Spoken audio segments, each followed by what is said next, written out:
lifted his hands and backed Cheryl up a step and got in her face. "Say that again, and I'll toss you off this ranch." He'd lost his mother and John. Annabelle was the only family he had left in this world. And today, of all days, he refused to let anyone tell him Annabelle and he weren't family. Cheryl held her hands out to her sides. "I didn't mean anything by it." "Then why say it?" He stepped away, giving her space and him a moment to rein in his anger. Cheryl appeared lost for words. "I suggest you head for the church. All of John's friends will pack the place in no time. Annabelle and I will be there soon." Cheryl tried to reach him again. "Everyone loved him." Noah grinned and shook his head. "People respected his talent with horses and admired his business skills. Loved that cantankerous man? Some of them. The ones who knew him well." Annabelle stepped down the stone entrance to the house, stood by his side, and gave Cheryl an appraising gaze. "So, you're back." 3 words that conveyed how much Annabelle disliked Cheryl. Noah shook his head. "Sprite, Cheryl just came by to offer her condolences. That's all." Cheryl tried to say something, but Annabelle cut her off. "It's time to go. You promised. Today, you and me."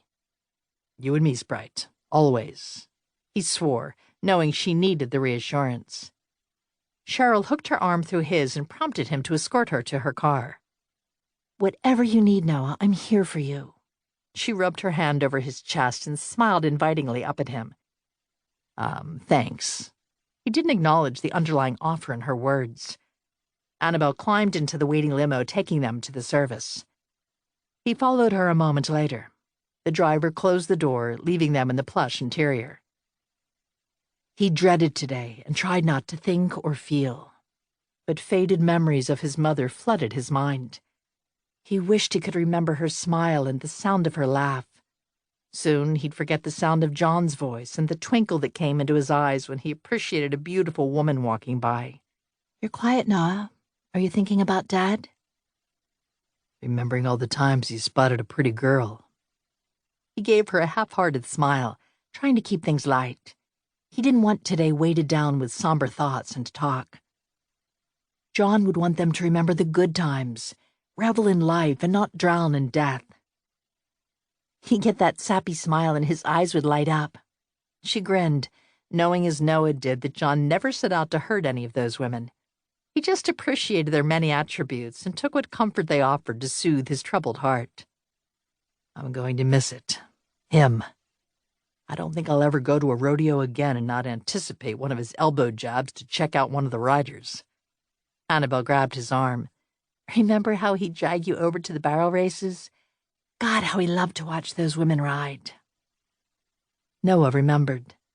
Reading his thoughts, she added with a backhanded slap against his chest, "He liked the girls from the Wild Rose Ranch the best." Her grin spread from ear to ear and her eyes shone with mischief. "You know what they say about those girls," she coaxed, her smile infectious. "What do you know about those girls?" he asked, knowing full well she'd heard the rumors the women worked for the illustrious Nevada whorehouse. "I'm not a kid anymore, you know. I've heard things." "You just close your ears to things like that." "Don't tell me Dad had to drag you kicking and screaming to watch them ride." Lucky for him, he didn't have to answer that loaded question. They pulled up to the entrance of the church, and the driver opened the door for them. A small crowd gathered outside the doors leading into the church. "It's time to say goodbye, Sprite." "I'd rather stay right here and talk about—" He slapped his hand over her mouth, something he'd done since she was a kid when she tried to rile him with her outrageous outbursts. "Let's go." Her lips vibrated against his hand with her giggles. The trip down memory lane and her infectious laugh eased his heart. Something he didn't think possible today. He loved her for it. He didn't care what blood or a piece of paper said. She was his sister in his heart. He stepped out of the limo and held his hand out to help her exit.